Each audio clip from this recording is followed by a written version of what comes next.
Snow just pointed out we are off the beaten path now. Yes. Welcome to a small little town called Senador Jose Bento something another. We'll put it on the screen. A very small little town, and you may be wondering how in the world we ended up at a little place like this. And don't worry, we're gonna tell you. But first, we gotta get up here and get settled into what is gonna be, hopefully, our campsite.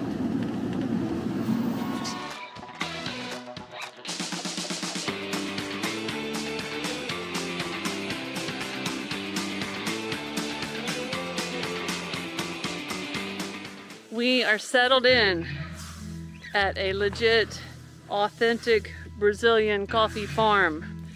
And the way we got here, this is not a place where you come to take a tour or a place that's open to tourists.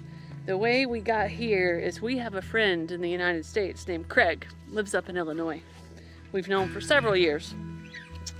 And he works for a coffee company. MINAS ESPRESSO, I believe. Don't worry, there'll be links in the video description. And that coffee company is based out of the United States. He works up there with a guy named Bruno. And Bruno grew up right here on this farm. And just a few minutes ago, we met Bruno's dad and lots of Bruno's friends.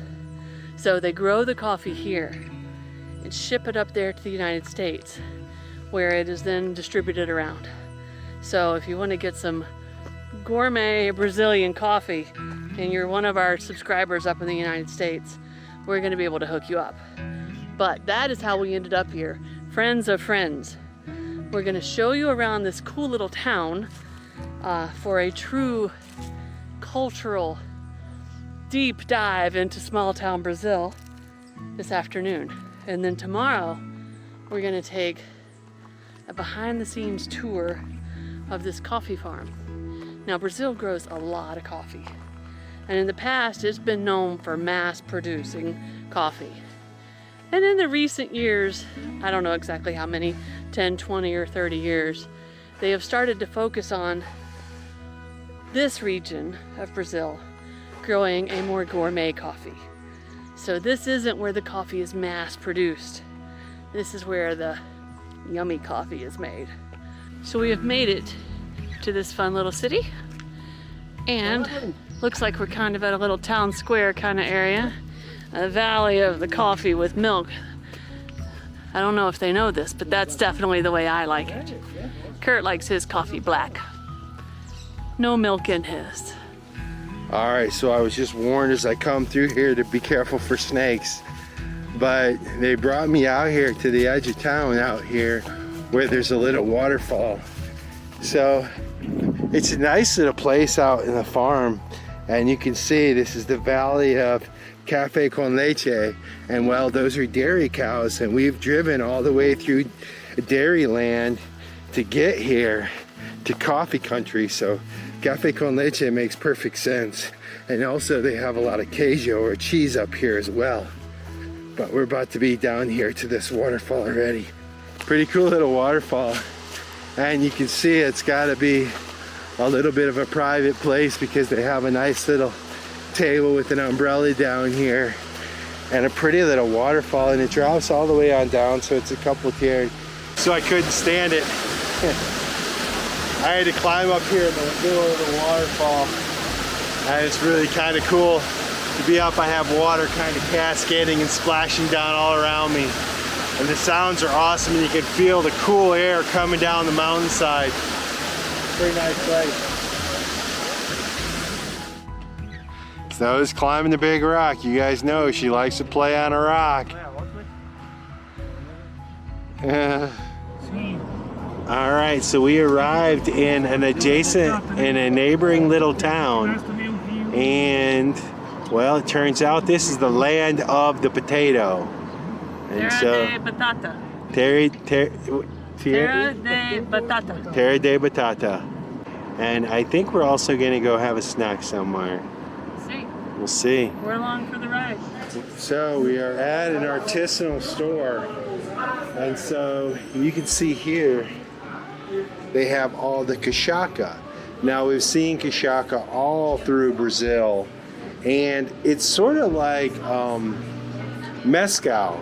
So tequila is made for a single way from blue agave, but mezcal is made from all different kinds of agaves.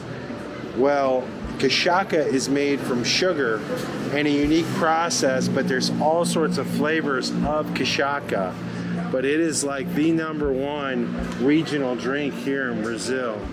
And then of course they always have the doces, and doce simply means sweet. So this is doce patasso com leche. Now I don't know what patasso is, but I know leche is milk.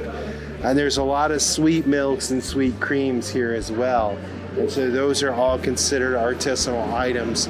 Now they make all sorts of like caramels and chocolates and sugars and candies and coconut bars from that stuff as well. Oh, let's smell it. You guys need smell-o-vision for this. It's got a sharpness to it that I can't place. Curt will be able to tell you exactly what it tastes like. It's very good. Obrigado. We just found their coffee. Look at this. MINAS espresso. Cheers. Cheers.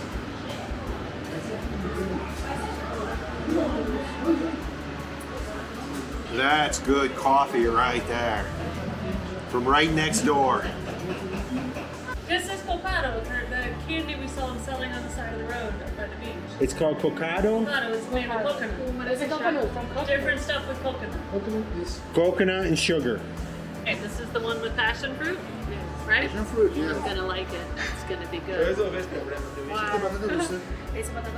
She loves candy. She loves sugar. She's not Oh, that's really good.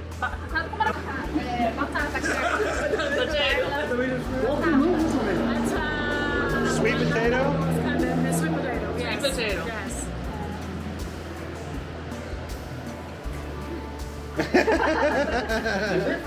It's good though. I like it. Que es tu nome? Empório, aqui em Empório fui o Lens, Que es tu nome? Marielle. Marielle. Nice to meet you. Thank you, thank you, thank you.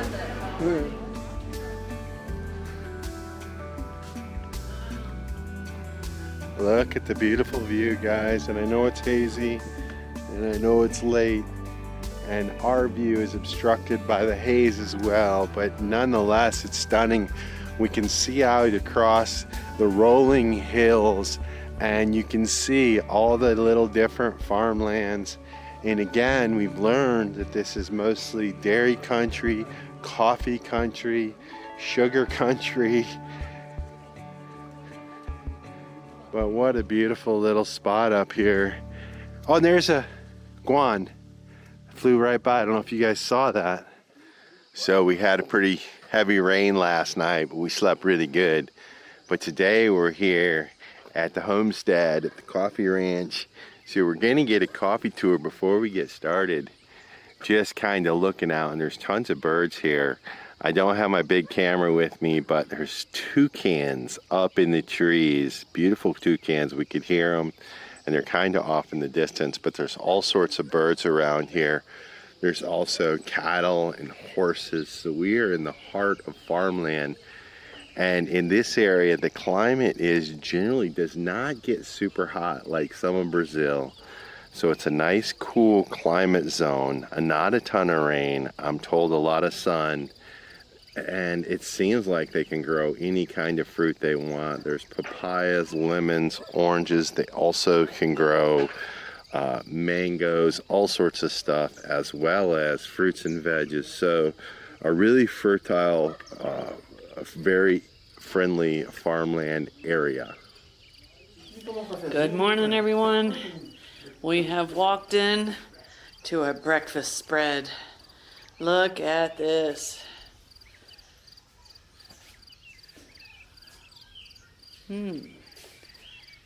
I hear this cake is some of the best.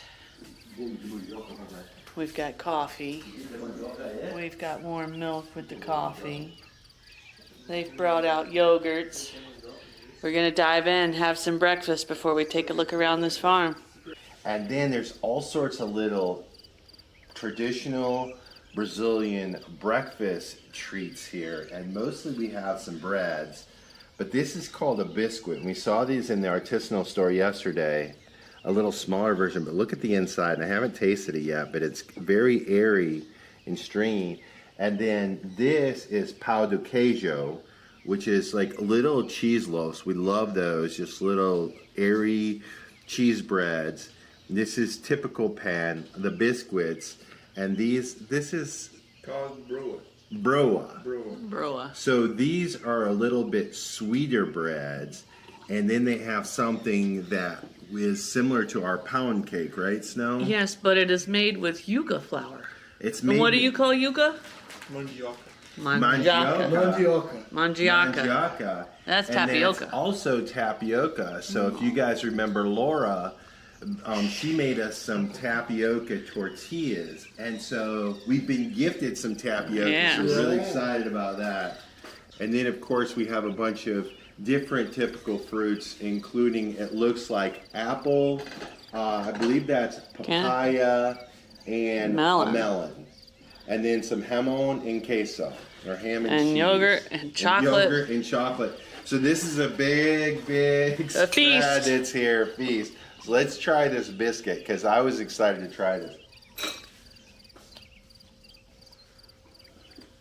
So, the inside, like I said, is airy, and the outside almost just melts. This is a bread that just kind of melts in your mouth.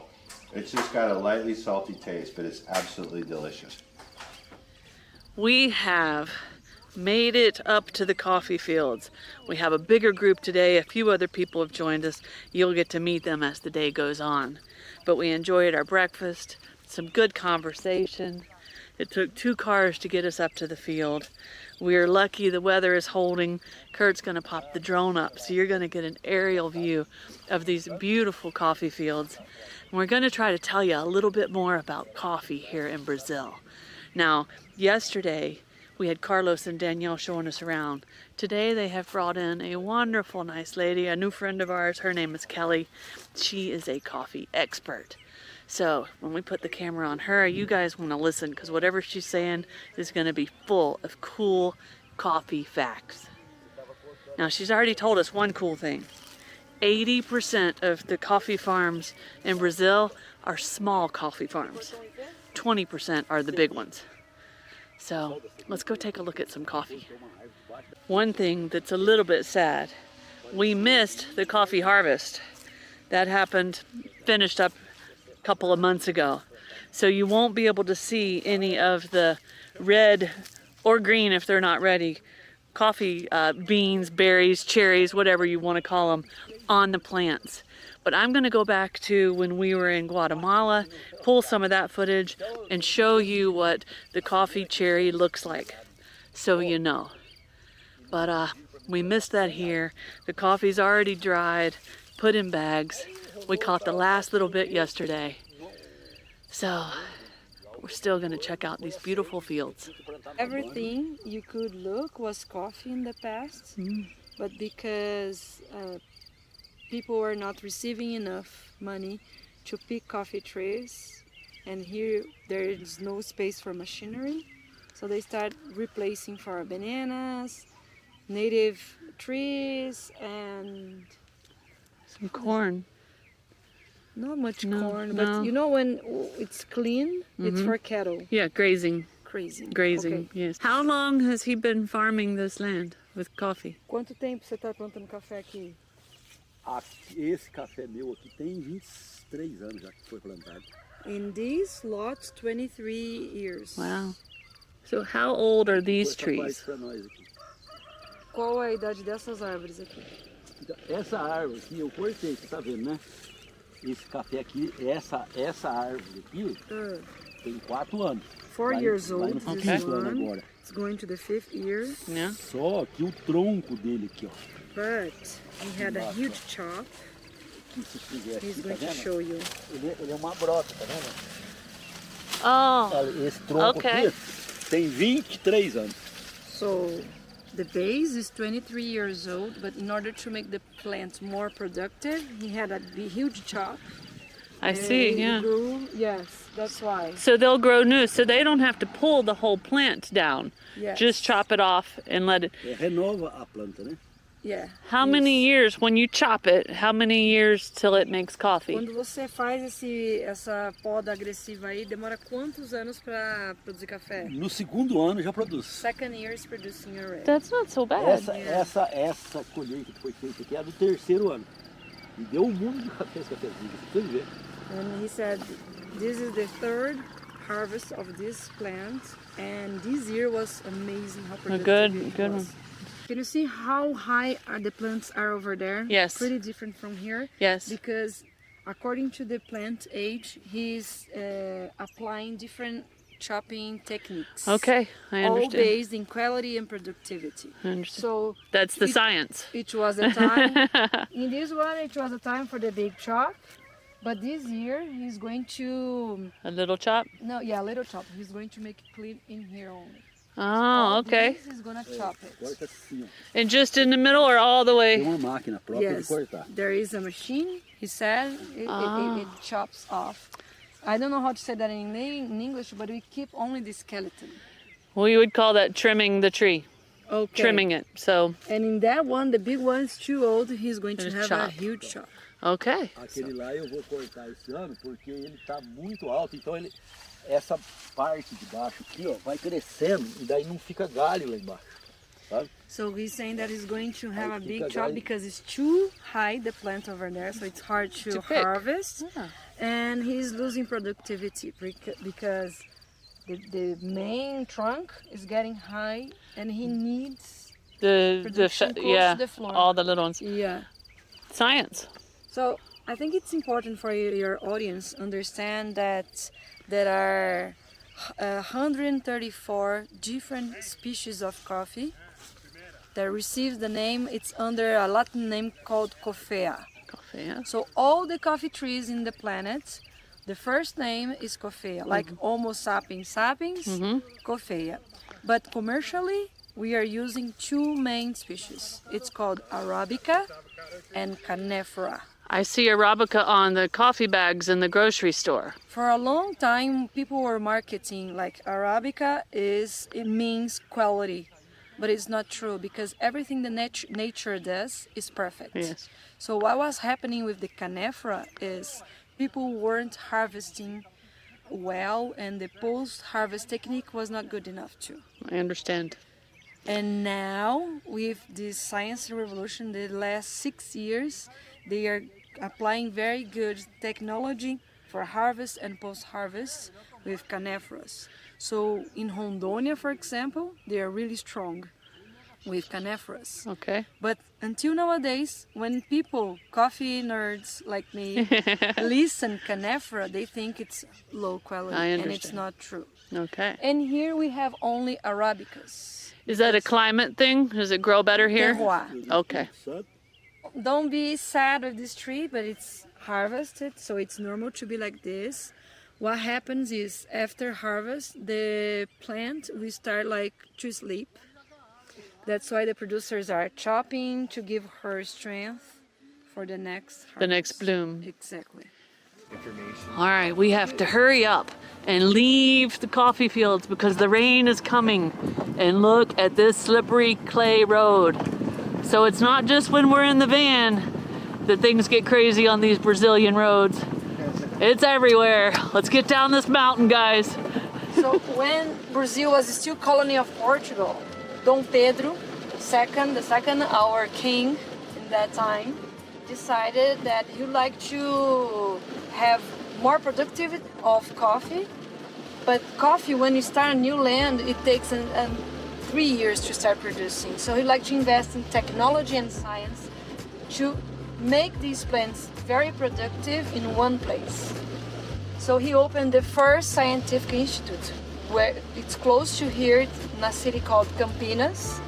It's agronomic, Instituto Agronômico de Campinas, Agronomic Institute of Campinas.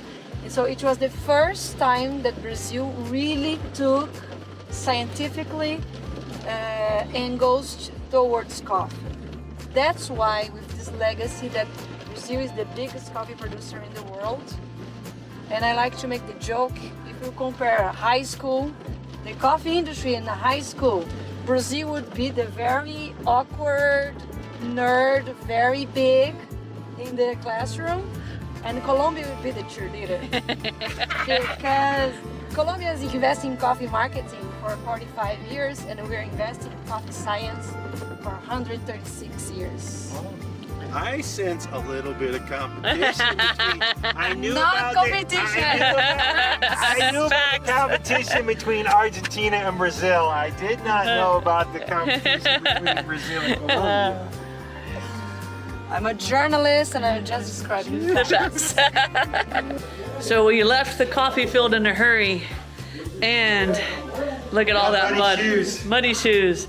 And the man that's been farming this land for years and years and years, he said, it's time to go, it is about to rain hard. 3 minutes later, we were running from the rain. He knows his land for sure. Smell it. You're gonna have the experience. So this is the simplest coffee they have in the airport. It can be from this more delicious. So this is the simplest, and then it goes up from there. Yes. So Fancier. This one, that one is the fancier.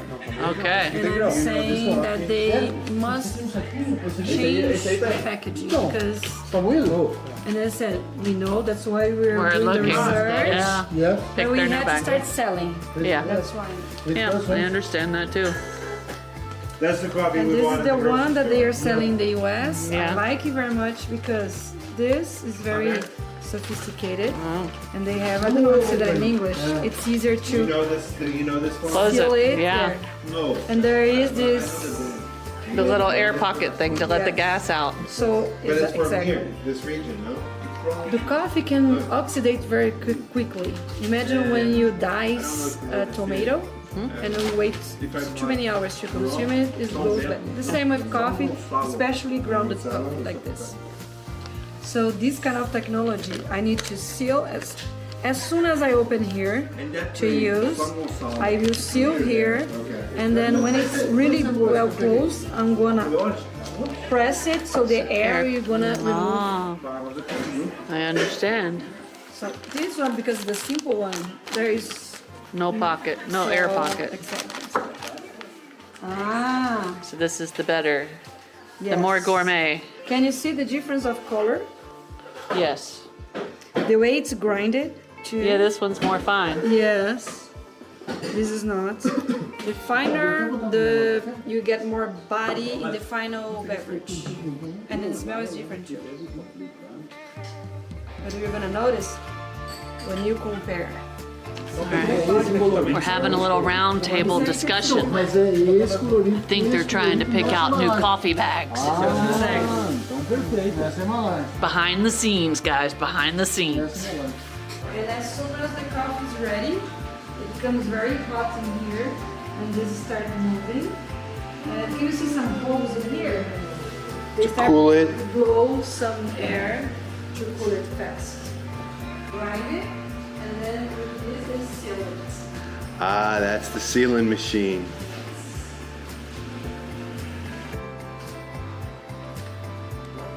Oh, look at that. All the process. All the process right there, seals it up.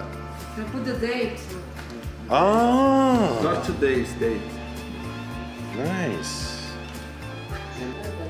So this is the bag that if you buy some of the coffee up in the United States, you will get. And one of my favorite things about this bag is look right here. When you support our small business, you are supporting a local community. And right now, we're showing you a big part of that local community. This is the Jose Gourmet. That is the dad of the whole thing that has opened up his house and let us camp our van right outside and showed us around his farm. So don't forget, guys, down in the link, you can buy some of this MINAS espresso coffee from up in the United States. There will also be a link where if you're down here in Brazil and you want to give it a try, go ahead, guys. Awesome. All right, we are saying goodbye to some of our new friends. Thank you, everyone. Thank you. If you like this video, be sure to subscribe to our channel and hit that notification bell so you guys know when we put out new videos. And don't forget, you can always follow us over on Instagram to see what's going on in between videos. Cheers, guys.